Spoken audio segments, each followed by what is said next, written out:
versículo 17. Nós vamos ler juntos. Eu leio um versículo, vocês leem o versículo seguinte, e a gente vai lendo esse texto das Escrituras. Tá certo? De Mileto mandou a Éfeso chamar os presbíteros da igreja.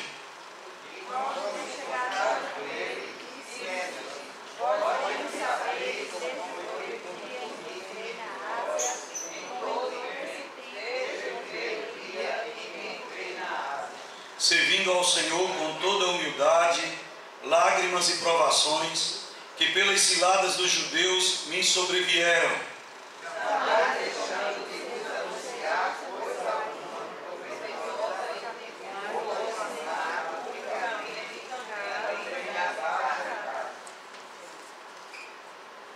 Testificando tanto a judeus como a gregos o arrependimento para com Deus e a fé em nosso Senhor Jesus Cristo.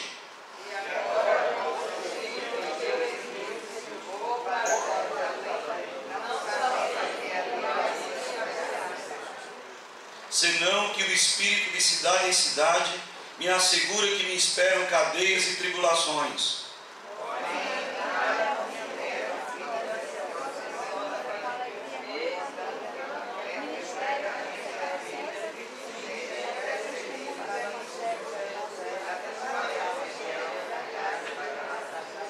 Agora eu sei que todos vós, em cujo meio passei pregando o reino, não vereis mais o meu rosto.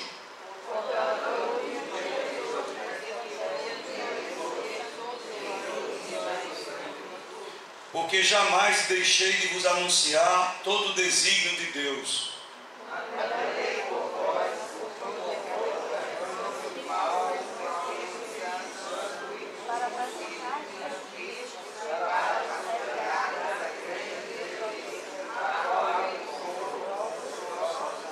Eu sei que depois da minha partida entre vós, penetrarão lobos vorazes que não pouparão o rebanho.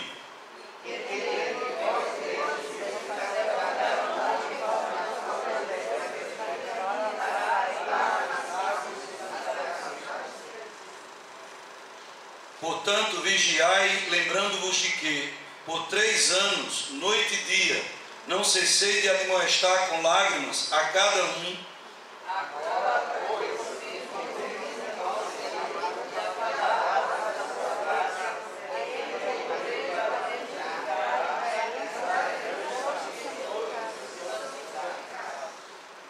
Vós mesmos sabeis que estas mãos serviram para o que me era necessário, a mim e aos que estavam comigo.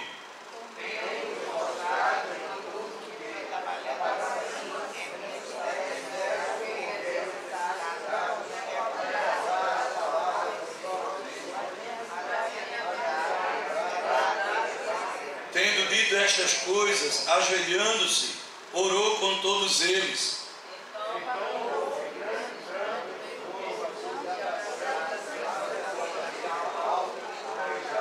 Entristecidos especialmente pela palavra que ele dissera, que não mais veria o seu rosto, e acompanharam-no até ao navio. Senhor nosso Deus, nosso Pai, nós te agradecemos, nós te louvamos pela tua palavra, celebramos o teu nome porque tu és fiel em todo o teu proceder. Obrigado porque, ó Deus, o Senhor é misericordioso, o Senhor é bom, o Senhor é justo, sua palavra é santa, sua palavra é alimento para a nossa alma. Obrigado porque nós podemos lê-la e nos sentirmos, ó Deus, alimentados. E agora, Pai, quando nós vamos meditar na tua palavra, que teu Espírito Santo nos ajude, nos faça compreender esse momento tão sublime para a honra e glória do teu nome. Em nome de Jesus. Amém. Os irmãos podem sentar. Irmãos, a igreja de Éfeso, na realidade, foi uma igreja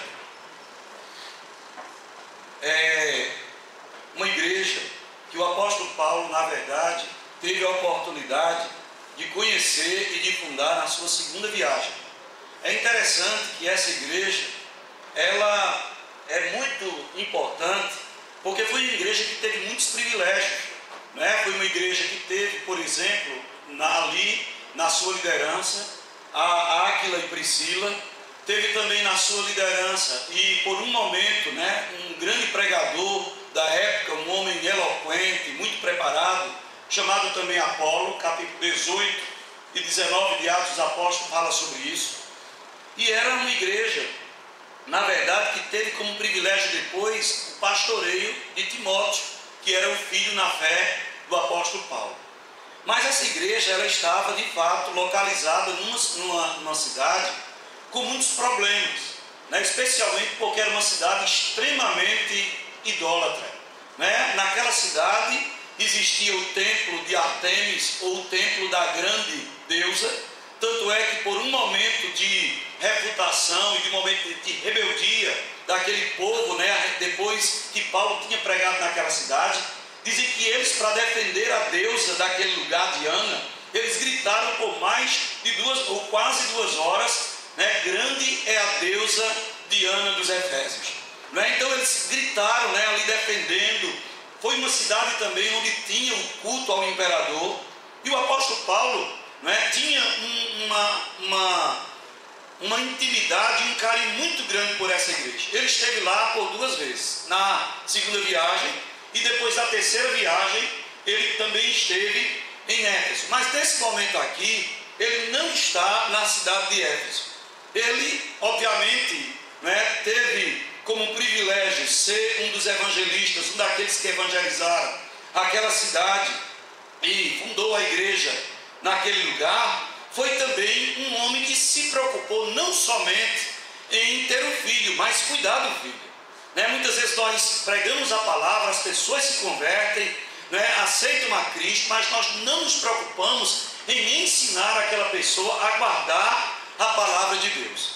Jesus, quando ele chamou os seus discípulos, e disse que nós não deveríamos somente pregar, mas também fazer daquelas pessoas o quê? Discípulos. Pessoas que fossem colocar em prática a palavra de Deus e ensinar as pessoas como elas deveriam colocar em prática a palavra do Senhor.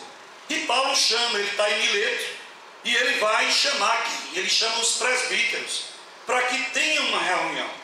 E em algum momento, naquele momento, quando os presbíteros chegam de Éfeso, os presbíteros da cidade de Éfeso chegam em Mileto, o apóstolo Paulo dá algumas recomendações para eles.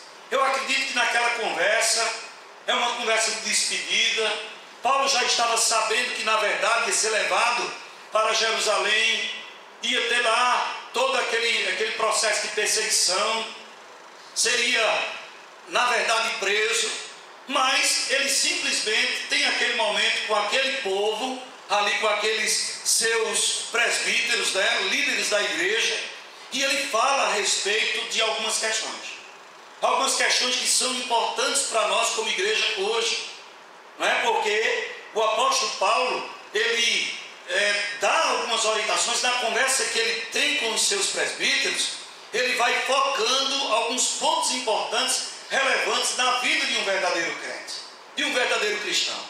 Então, o primeiro ponto que a gente olha para essas instruções do apóstolo Paulo, dentro desses versículos, está exatamente no serviço. Ele diz, meus queridos irmãos, no versículo 18, e quando se encontraram com ele, Paulo disse: vós bem sabeis como foi que me conduzi entre vós em todo o tempo. Quando o apóstolo Paulo fala sobre isso, ele está falando exatamente da vida cristã, que não pode ser um momento.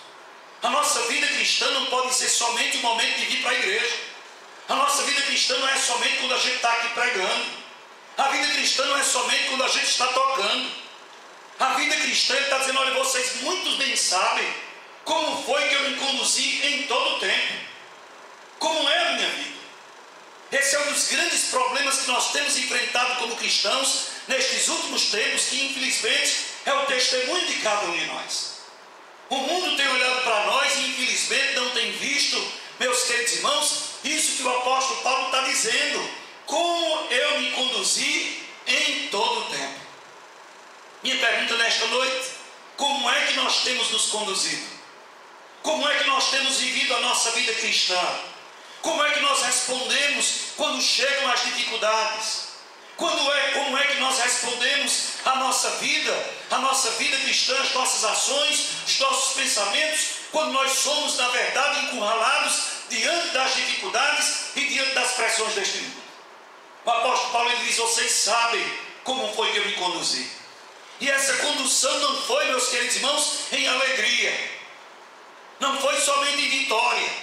Ele diz que foi em humildade, em lágrimas e em sofrimento. Não é? Como cristãos, hoje nós somos incitados a pensar que a vida cristã é um mar de rosas, na realidade, uma festa todo o tempo. Mas a Bíblia deixa muito claro aqui que a vida cristã tem os seus percalços, tem as suas dificuldades, tem as suas dores. Vimos aqui o irmão lendo um texto das Escrituras, quando o apóstolo Paulo diz que não tem, meus queridos irmãos, por prazer, as aflições do tempo presente não se podem comparar com a glória que em nós há de ser revelada. O apóstolo Paulo estava lhe dizendo que a vida cristã tem as suas lutas. E não foi fácil ele se conduzir como um crente diante do sofrimento, diante da dor e em humildade. Ele diz que ele se conduziu em lágrimas. Quando chega às dificuldades, às lutas, é bem verdade que a tendência que nós temos é correr, porque nós não queremos sofrer. Mas eu quero dizer nesta noite a você que há um tesouro escondido no sofrimento. Se nós estivermos na presença de Deus, nós podemos tirar lições preciosas de tantas maravilhas, tantas lições preciosas que nós podemos tirar através das dificuldades. E a primeira delas é a companhia de Jesus. É a bênção da presença de Deus, é a bênção da companhia do Senhor. Então, meus queridos, ele chama os presbíteros e diz para eles: olha, eu quero dizer para vocês que a igreja, que o povo de Deus, que a igreja do Senhor, mesmo em meio a essa dificuldade, mesmo em meio à pressão da idolatria, mesmo tendo um culto ao imperador, imagina, meus queridos irmãos, uma cidade revestida, rebuscada, envolvida pelo culto de idolatria no nível da cidade de Éfeso. Imagina o peso, imagina a pressão, imagina a opressão espiritual, imagina as tentações, imagina os pensamentos e a cultura do povo do ponto de vista, meus queridos irmãos, da imoralidade. Imagina, meus queridos irmãos, também as questões relacionadas à enrolada, à falcatrua, à corrupção e a tudo quanto era mal. Tudo isso poderia influenciar a igreja. E Paulo chega e diz: olha, é assim que nós vivemos, é assim que nós devemos viver. Mesmo em lágrimas, mesmo em dores, nós precisamos saber nos conduzir. Vocês sabem como foi que eu me conduzi em todo o tempo aqui no meio de vocês. Louvado seja Deus. Meus queridos irmãos, hoje nós queremos que a vida cristã não é um evento. Muitas vezes nós pensamos que a vida cristã é todo o tempo uma festa, é todo o tempo um mar de rosas, mas tem os seus espinhos, tem as suas pedras, e nem sempre é evento. Nem sempre é evento.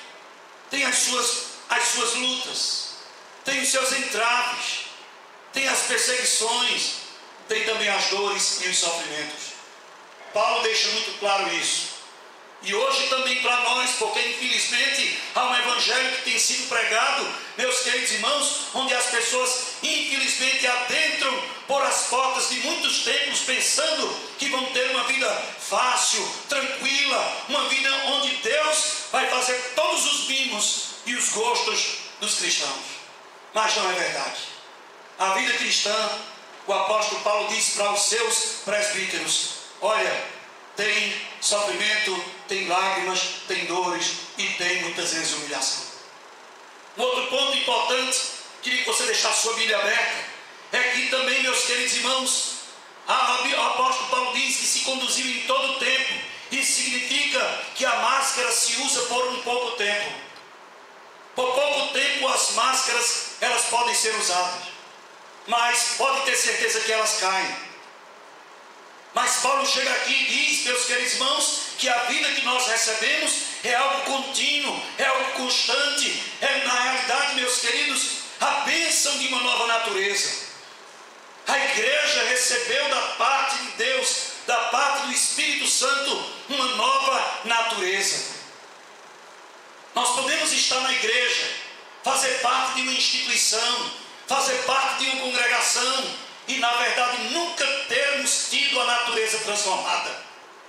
Podemos passar e estar na igreja, fazer parte de tantos ministérios e nunca fazer parte, na verdade, do corpo de Cristo, porque não tivemos essa experiência de termos em nós esta nova natureza, que nos dá o privilégio de ter uma cara só. Paulo diz: eu tenho uma só cara. Eu soube me conduzir em todo o tempo. E esta cara que vocês estão vendo, ela é aqui, em Mileto, em Éfeso, em qualquer canto. Eu soube me conduzir em todo o tempo. Dê glória a Deus. Louvado seja Deus. Mas, meus queridos, a Bíblia também deixa claro para nós aqui que a vida cristã, no versículo 19, ele diz: servindo ao Senhor com toda humildade, lágrimas e provações pelas ciladas dos judeus me sobrevieram. A vida cristã é serviço ao Senhor com humildade, com dependência. Muitas vezes nós queremos servir a Deus e dar a Deus o que nós mesmos queremos. Mas o apóstolo Paulo diz no capítulo de Romanos, na sua carta, quem primeiro deu a ele para que fosse restituído. Muitos louvores e muitos serviços que estamos prestando a Deus, na realidade não são aceitos por Deus, porque Deus não nos deu para lhe dar. Deus não nos deu para lhe dar. Ou seja, todo serviço que nós vamos dar a Deus, tem que ser com humildade, ou seja, tem que ser na sua dependência. Ou seja, tudo que nós vamos dar a Deus, é porque Ele já nos deu primeiro. Ele disse que nos amou, que nós o amamos, porque Ele nos amou primeiro. E todo louvor, toda glória, todo serviço que Paulo prestava ao Senhor era rebuscado, revestido e fundamentado de humildade, porque nada ele dava para Deus sem que primeiro de Deus tivesse recebido. O grande problema, meus queridos, é porque nós queremos servir a Deus, mas queremos dar o que a gente acha que tem que dar. Muitas vezes queremos entregar a Deus sem depender em nada dele. Queremos evangelizar sem depender dele. Queremos cantar sem depender dele. Queremos pregar sem depender dele. Queremos caminhar sem depender dele, achando que nós podemos fazer na nossa habilidade e na nossa capacidade. Paulo diz: não, eu servi ao Senhor com humildade. Ou seja, o que eu dou ao meu Senhor é porque dele eu já tenho recebido, e devolvo o que ele me dá para a glória do seu santo nome.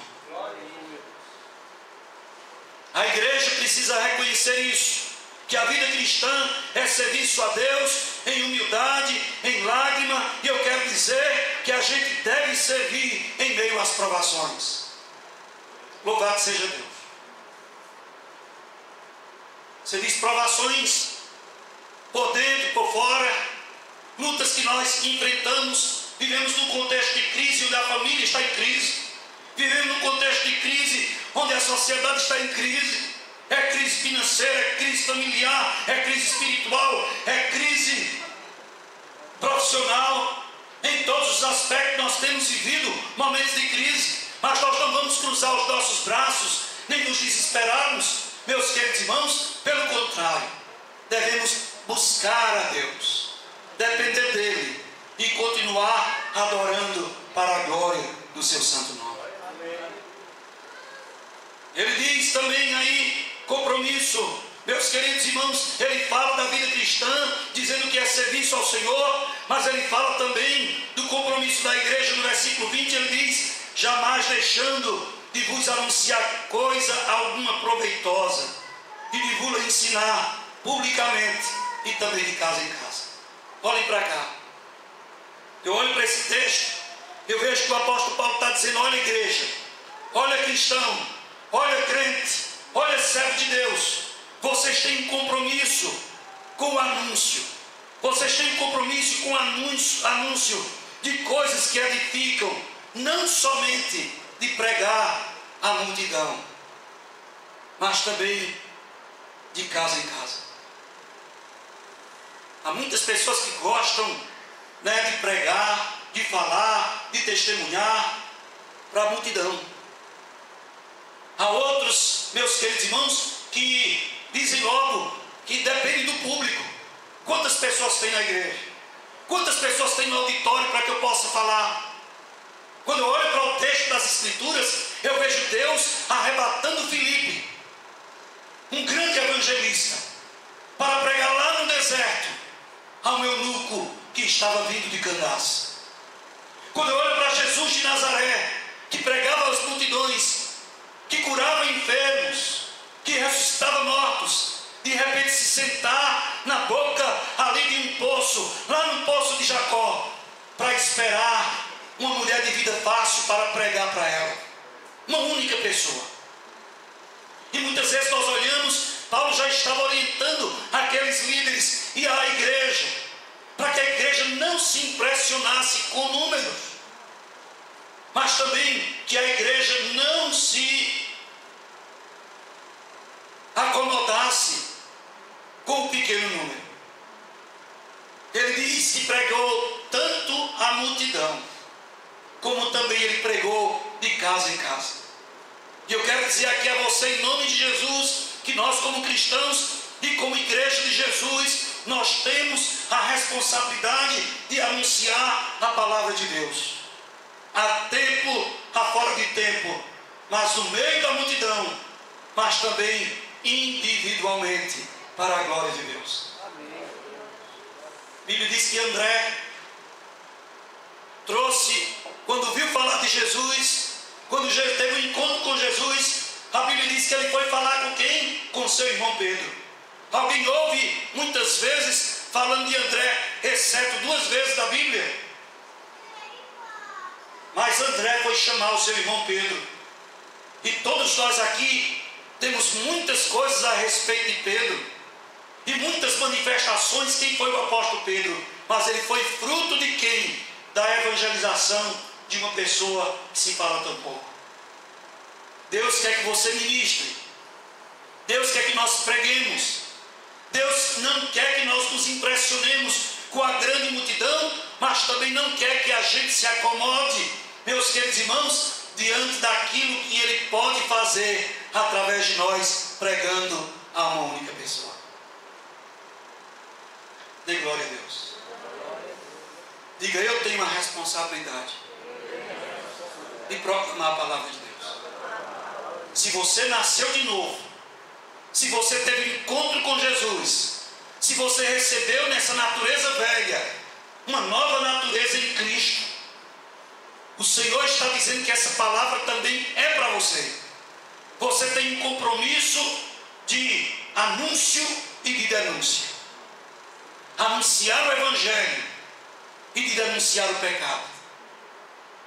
Não se coadunar, não se encaixar, mas denunciar o pecado e anunciar a palavra e o ano aceitável do Senhor. Deus está dizendo, presbíteros, venham cá. Igreja, venham cá. Vocês têm um compromisso, assim como eu tive o compromisso de anunciar toda a palavra de Deus. Louvado seja Deus. Glória a Deus. E meus queridos, compromisso com o anúncio de coisas que edificam. E ele diz a qualquer pessoa, para qualquer pessoa, porque no versículo 20, ele diz, tanto testificando tanto a judeus como a gregos. Uma vez, conversando com um irmão, ele disse, só tenho ministério para pregar para ricos. Aí o outro diz, eu só tenho ministério para pregar para pobres. Não foi isso que o apóstolo Paulo disse que o ministério da igreja é? Nós somos chamados e somos comprometidos tanto a judeus como a gregos. A Bíblia diz que para com ele não há acepção de pessoas, ou seja, Deus não vê o rosto. Deus quer alcançar o coração. Dê glória a Deus. Louvado seja Deus. Se nós quisermos viver uma vidinha, irmãos, de segunda categoria, se nós queremos viver uma vidinha de religiosos, de pessoas que frequentam uma igreja, de pessoas que apenas chegam na igreja e faz uma coreografia ou um cacuete de crente, a gente sabe muito bem fazer. Mas se nós quisermos viver uma vida que reflita a glória de Deus e que considera a palavra de Deus, nós precisamos nos comprometer com o anúncio de sua palavra, para pregar a gregos e a judeus, a qualquer um que passar por nós podemos anunciar a palavra, porque a nova natureza nós recebemos, e o que de graça recebemos, de graça devemos também dar. Glória a Deus. Louvado seja Deus. Hoje eu tenho paz, hoje eu tenho alegria, hoje eu tenho essa pontinha de fé que é do tamanho de um grão de mostarda, mas foi Deus quem me deu, e ela que me dá força, ela que me inspira a prosseguir, ela que me inspira a estar aos pés do Senhor, ela que me inspira a andar agradando ao Senhor. E isso eu não posso guardar comigo, eu preciso também anunciar. A quem? A judeus e a gregos. Louvado seja Deus. Amém? Amém. Mas ele diz também: aconselhe os seus discípulos, os seus presbíteros, trazendo aí a palavra de Deus no versículo 22, e ele diz, meus queridos irmãos, testificando tanto a judeus como a gregos o arrependimento para com Deus e a fé no nosso Senhor Jesus Cristo. Paulo está dizendo para os seus presbíteros: a vida cristã sem a fé em Jesus, e quando ele fala da fé em Jesus Cristo, ele está falando de confiança no Senhor. Agostinho já dizia que a fé honra a Deus e Deus honra a fé. A palavra de Deus nos declara que a porta de entrada para o reino de Deus é o arrependimento. João começa o seu ministério dizendo: arrependei-vos. Jesus fala no seu ministério: arrependei-vos. E o apóstolo Paulo chega também no seu ministério dizendo que ele prega tanto a judeus como a grego, falando de arrependimento. Não existe, meus queridos irmãos, uma vida cristã sem que a gente tenha passado pelo choro, batido no peito e dizer: meu Deus, como eu sou pecador, como eu pequei, como eu sou falho, como eu sou mau, como eu não sou digno nem sequer de levantar os meus olhos para o Senhor. Sem esse sentimento, sem esse reconhecimento e sem essa mudança de atitude, porque o arrependimento é muito mais do que um sentimento, sem essa mudança de postura e de atitude, podemos ser qualquer coisa menos cristão. Queria nesta noite que você considerasse essa palavra. Paulo está falando aos seus presbíteros, dizendo que ele ministrou sobre esta maravilha. A igreja não pode ter modo de se entregar, não pode de maneira nenhuma sem viver a sua vida, sem se entregar ao Senhor Jesus. Ele diz: e agora, constrangido em meu espírito, vou para Jerusalém, não sabendo o que ali me acontecerá, senão que o Espírito Santo de cidade em cidade me assegura que me esperam cadeias e tribulações. Que isso Paulo está ensinando aos presbíteros. Ele está dizendo que o lugar mais seguro de se estar, a maior bênção que um crente pode ter na vida, é a consciência de saber que a sua vida está nas mãos de Deus. tudo que ia acontecer. Ele até sabia o que ia. Ele disse que o que esperava eram cadeias, mas que ele estava disposto. No 24 ele vai dizer que não tem a sua vida preciosa para si mesmo, contanto que ele cumpra a sua missão, o ministério que recebeu de Deus. Eu pergunto, será que essa é a satisfação? O apóstolo Paulo lhe ensina aos presbíteros, dizendo: olha, é assim que a igreja, que vocês devem viver. Eu entendo que me esperam cadeias, sofrimento, mas não tem coisa melhor do que você sofrer sabendo que está no centro da vontade de Deus. Ruim é quando você sofre olhando para você, sabendo que você está sofrendo porque foi contra os preceitos, os princípios de Deus, porque optou contra o que Deus estabeleceu para você. Esse sofrimento é triste. Mas quando você sofre, quando você padece, porque você fez a vontade de Deus, porque você está fazendo a vontade de Deus, esse sofrimento é uma bênção, é uma maravilha. Amém, igreja? Você está entendendo? Essa é a bênção. Por que eu estou sofrendo? Porque eu estou no centro da vontade de Deus. Porque eu estou passando por isso. Porque infelizmente, irmãos, há uma concepção equivocada do ponto de vista de uma teologia falsa, que diz que quando se está sofrendo ou passando por alguma tribulação, é porque não está fazendo a vontade de Deus. Quem disse isso? Não é verdade. Pelo contrário, quando estamos fazendo a vontade de Deus, nós sofremos, porque vamos primeiramente contra a nós mesmos e depois contra o mundo. Quando você está fazendo a vontade da carne, a vontade dos pensamentos, a vontade do mundo, você não sofre.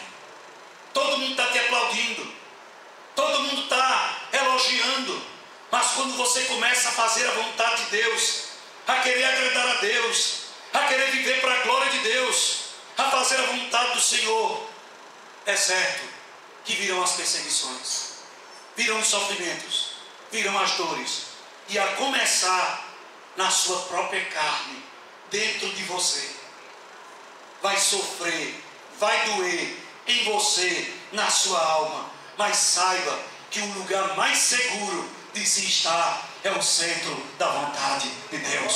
Amém. Paulo só queria isso. Paulo só queria isto, fazer a vontade de Deus. E ele disse que a igreja do Senhor Jesus tem que viver assim, fazendo a vontade de Deus, vivendo a vontade de Deus, mesmo que nisso implique em dor e em sofrimento. E nenhum de nós, meus queridos irmãos, venhamos a questionar a Deus quando estivermos sofrendo porque estamos fazendo sua vontade. Pelo contrário, devemos nos alegrar, devemos celebrar, devemos glorificar o seu precioso nome. Amém. Não tenho minha vida preciosa para mim mesmo, contanto que eu cumpra o ministério que eu recebi do Senhor Jesus, do Evangelho da glória de Deus. Dê glória ao Senhor. A igreja não pode de maneira nenhuma ficar isenta a isso. E eu quero dizer nesta noite aqui a você, olhe para cá, entenda uma coisa gloriosa. Nós um dia estaremos com Jesus. E eu quero dizer aqui, meus queridos irmãos, quando diz o capítulo 6 de João, quando os discípulos, todo mundo queria ver o pão multiplicado, os milagres multiplicados, uma multidão seguindo Jesus, Jesus olhou para aquela multidão e disse para eles: quem não comer da minha carne, aquele que comer da minha carne, nunca mais terá fome, e o que beber do meu sangue, nunca mais terá sede. As pessoas entenderam aquilo de uma maneira tão terrível, tão profundo, que não compreenderam, ou se compreenderam. Cada um se foi. olhe para cá. E aí Pedro preocupado, os discípulos preocupados, porque querendo muita gente, querendo número, e perguntaram: Senhor, eles estão indo embora. E Jesus perguntou: e vós não quereis ir também? E Pedro disse: a quem iremos nós? A quem? O texto não diz, olha para cá, o texto não diz aonde, diz a quem. Capítulo 6, versículos 66 a 68, não diz a quem, não diz aonde, diz a quem. Sabe por quê? Porque o importante, meus queridos irmãos, não é o céu. Há muita gente que só pensa na salvação por conta do céu. Mas eu quero nesta noite dizer a você a quem você vai. O céu só é céu porque Jesus está lá. Ele disse: não se turbe o vosso coração, credes em Deus, crede também em mim. Na casa de meu pai há muitas moradas. Se não fosse assim, eu vos teria dito. Eu vou preparar lugar e voltarei, para que onde eu estiver, vós estejais também. É Ele. Se for lá no abismo, eu quero estar com Ele, porque o abismo vai se tornar paraíso. Louvado seja Deus. Porque o céu sem Jesus, irmãos, não é nada. O céu só é céu porque Jesus está lá. E a luta que nós enfrentamos aqui, a batalha que nós enfrentaremos, que nós temos travado neste mundo, louvado seja Deus, nós somos chamados a testemunhar do Evangelho da graça de Deus, entregar a nossa vontade à vontade de Deus. Não tenho minha vida preciosa para mim mesmo, contanto que eu cumpra o ministério que eu recebi do Senhor Jesus. O resto é conversa, o resto é música, o resto é pregação, o resto é anúncio, o resto é falação. O bonito de tudo, meus queridos, é a nossa vida está fazendo a vontade de Deus a qualquer preço. Dê glória ao Senhor. Glória a Deus. Paulo ensina aos seus presbíteros e à igreja, dizendo aqui no versículo 26, portanto eu vos protesto no dia de hoje, que estou limpo do sangue de todos, porque jamais deixei de vos anunciar todo o desígnio de Deus. Todo o desígnio de Deus. Não adianta, meus queridos irmãos, tem cura? Tem vitória? Tem. Mas não podemos deixar de anunciar que tem luta. Não podemos deixar de anunciar que o desígnio de Deus, todo o desígnio de Deus tem a ver com santificação. Quero a bênção, mas Deus me chama a santificação, a redenção. Tem as vitórias, mas Deus me chama ao arrependimento. Quero as bênçãos de Deus, mas Deus me quer comprometido com o seu reino. O apóstolo Paulo, ele não pregou, meus queridos irmãos, somente sobre uma parte da palavra. Hoje nós muitas vezes ligamos a televisão, o rádio, ouvimos muitos anúncios de pregações e infelizmente a gente parece que só tem um evangelho, só tem uma palavra, parece que só se tem um assunto. Às vezes a palavra só tem cura, só tem vitória, mas se esquecem que tem também, meus queridos irmãos, oferta, sacrifício, justificação, redenção, tribulação, por obediência, santificação. Não podemos, o apóstolo Paulo diz: eu estive com vocês e não deixei de ensinar a vocês todo o desígnio de Deus. Aleluia. Uma vez uma irmã chegou, logo no início do nosso ministério, se converteu, levantou a mão, feliz, contente. Daqui a pouco chorar quebrantada e diz: pastor, agora eu sou crente, ore para que nunca mais eu tenha problemas. Eu disse: só se orar para você morrer.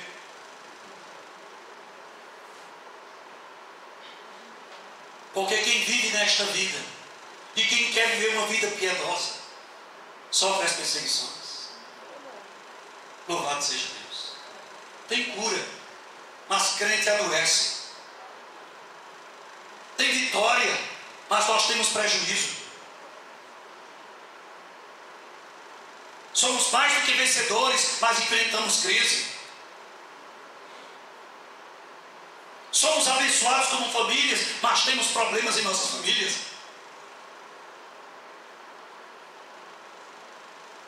Ele nos tem abençoado das regiões celestiais, tem em Cristo Jesus, glória a Deus, mas muitas vezes não conseguimos pagar nossas contas. Mas temos a graça de Deus, e a graça dele nos basta. Dê glória ao Senhor. Paulo diz: eu não enganei vocês, não deixei de pregar todo o desígnio de Deus. Louvado seja Deus. E ele chama os presbíteros, meus queridos, devemos cuidar, e ele diz: atendei por vós e por todo o rebanho, sobre o qual o Espírito Santo vos constituiu bispo. Paulo está dizendo: olha, cuidem de vocês, mas atentem também para todo o rebanho. Ou seja, cuidem de vocês, mas cuidem também do corpo, porque se vocês cuidam do corpo de Cristo, vocês estão cuidando também de quem? De vocês. Lutem pela igreja, porque vocês estão lutando por vocês.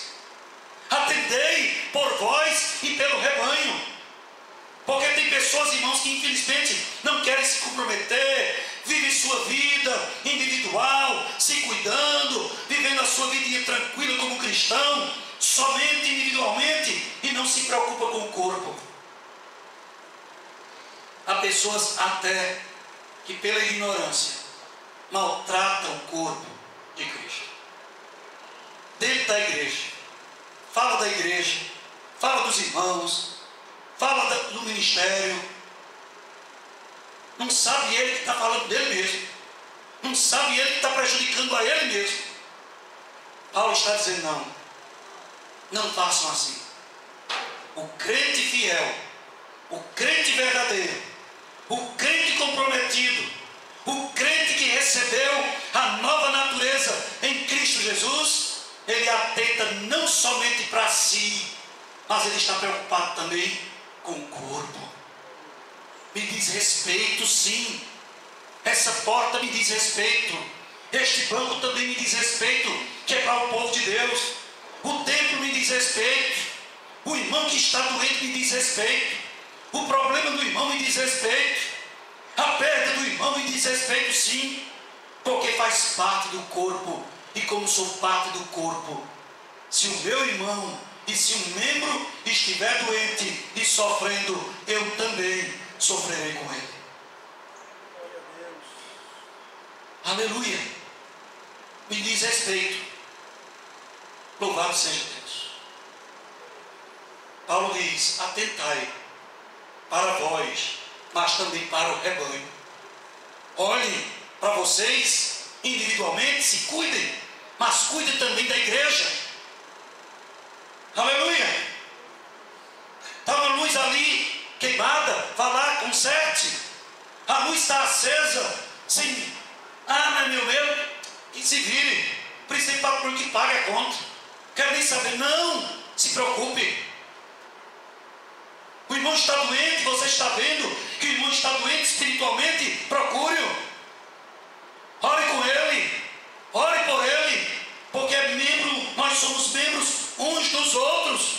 E quando nos preocupamos com o corpo, estamos também cuidando de nós. Louvado seja Deus. Queridos irmãos, e aí Paulo diz: eu sei que depois da minha partida, entre vós penetrarão lobos vorazes, que não pouparão o rebanho.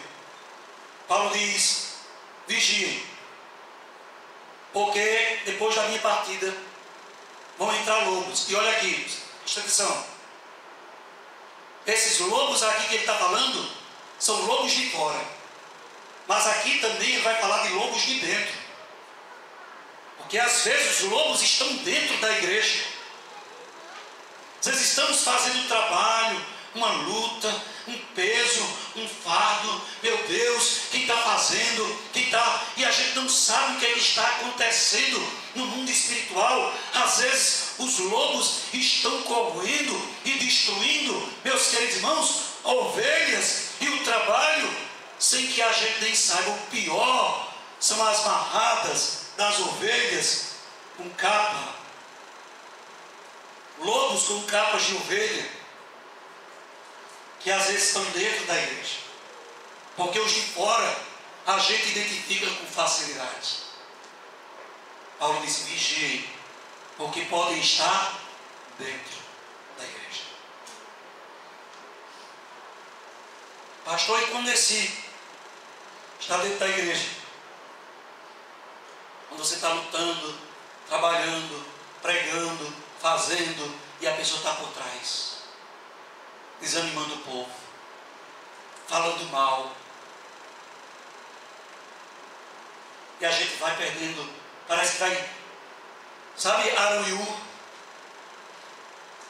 Quando Moisés estava lá na batalha, o que era que eles faziam? Arão e Ur seguravam as mãos de quem? De Moisés, para que a vitória fosse certa. Infelizmente, há muitos que estão não somente tirando as mãos, mas ferindo as mãos daqueles que estão com as mãos levantadas. Isso é triste. Paulo está dizendo: vigie, vigilância. Quando às vezes dentro da igreja estão contemplando, vivendo o pecado, alisando o pecado, trazendo toda sorte de impureza para dentro da igreja, enfraquecendo o poder da igreja, o testemunho da igreja. São lobos dentro, porque os de fora a gente consegue identificar. Vigilância. E ele diz, meus queridos irmãos, no versículo: e que dentre vós mesmos se levantarão homens falando coisas pervertidas para arrastar os discípulos através deles. Portanto, vigiai, lembrando-vos de que por 3 anos, noite e dia, não cessei de admoestar com lágrimas a cada um. Está aqui a palavra, chegou para nós. Guardem isso. Não são 3 dias, são 2000 anos. Está aqui. Vigilância. Atentos. Confiram as Escrituras. Examinem as Escrituras. Quando alguém vier com uma palavra para destituir, para quebrar a comunhão, tirar o poder da igreja, levante-se contra isso, repreenda, exorte e ganhe essa pessoa para Jesus. E ele diz: agora, pois, encomendo-vos ao Senhor a palavra da graça, que tem poder para edificar. De ninguém cobicei prata, nem ouro, nem vestes. Vós mesmos sabeis que estas mãos serviram para o que era necessário a mim e aos que estavam comigo. Tenho-vos mostrado em tudo que, trabalhando assim, é mister socorrer os necessitados e recordar as palavras do Senhor Jesus. Irmãos, o apóstolo Paulo diz que a igreja é serviço. Serviço a quem? Ao próximo. Olhe para cá.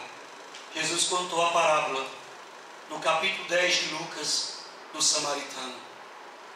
E ele disse que os levitas, aqueles que estavam no culto, que cantavam, sabiam todos os salmos, mas não sabia ajudar quem estava quebrado do outro lado. Passou de lá. A Bíblia diz também que o sacerdote sabia tudo, quem sabe de homilética, exegese, hermenêutica, sabia fazer uma boa interpretação das Escrituras, mas quando viu o homem caído,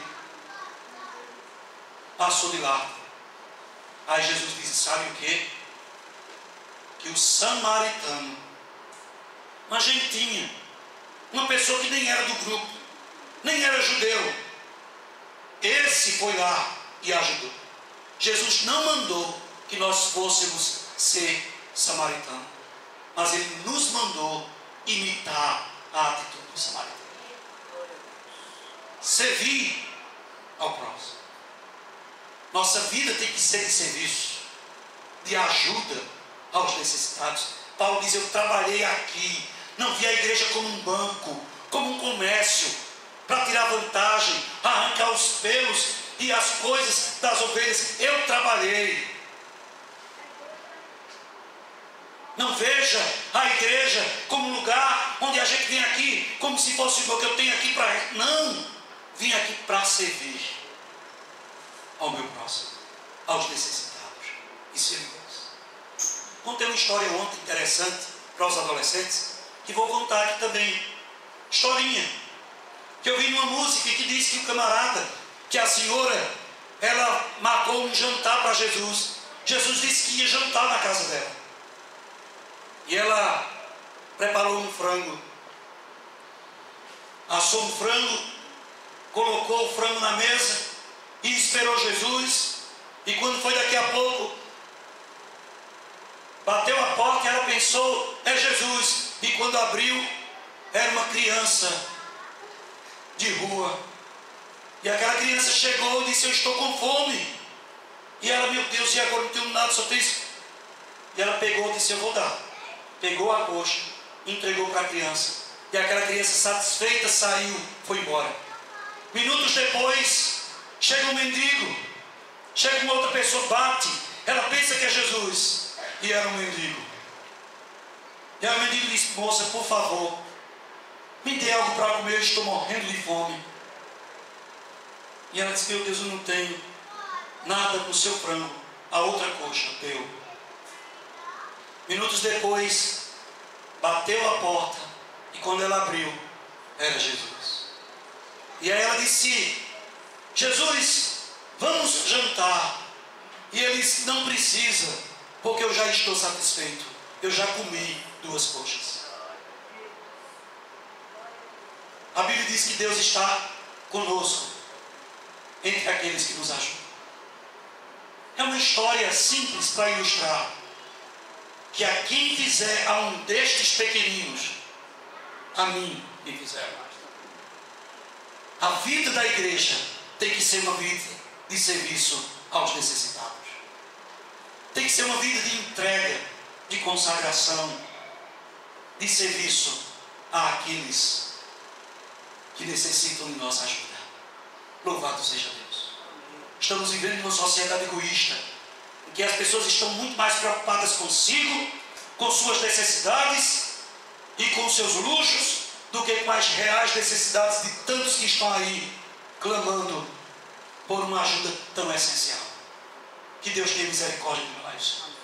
O apóstolo Paulo chama os presbíteros e diz que a igreja, ela só tem significado e relevância quando ela vive para servir. Dê glória a Deus. Glória a Deus. E por fim, meus irmãos, a igreja é uma comunidade de afeto, de terapia. Paulo está se despedindo. Sabe que vai sofrer em Jerusalém. Sabe que vai ser preso e levado para Cesareia. Preso. Mas naquele momento, você já imagina, ele está no porto aqui se despedindo. A igreja toda se reúne com ele. E a Bíblia diz: tendo dito estas coisas, ajoelhando-se, orou com todos eles. Então houve grande pranto entre todos, e abraçando afetuosamente Paulo, o beijavam, entristecidos especialmente, porque lhe disseram: não mais veriam o seu rosto, e acompanharam a Paulo até o navio.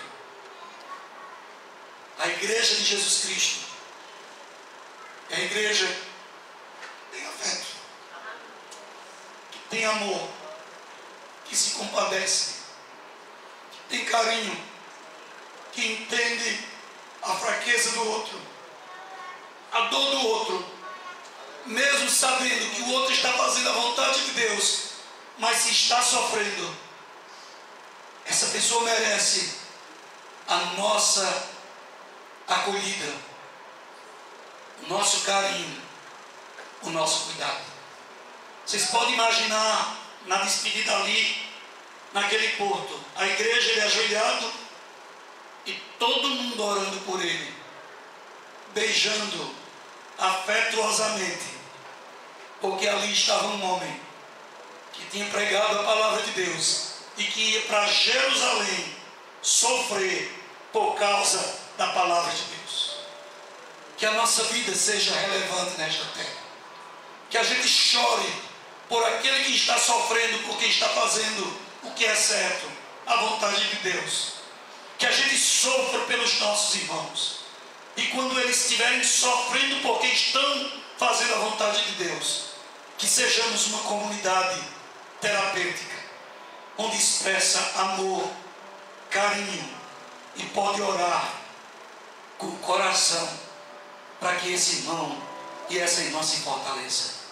Que Deus nos levante como uma igreja relevante nesta terra, neste Recife, neste Pernambuco, neste Brasil, e que o nome do Senhor seja glorificado através de sua vida como igreja de Deus. Fiquemos de pé.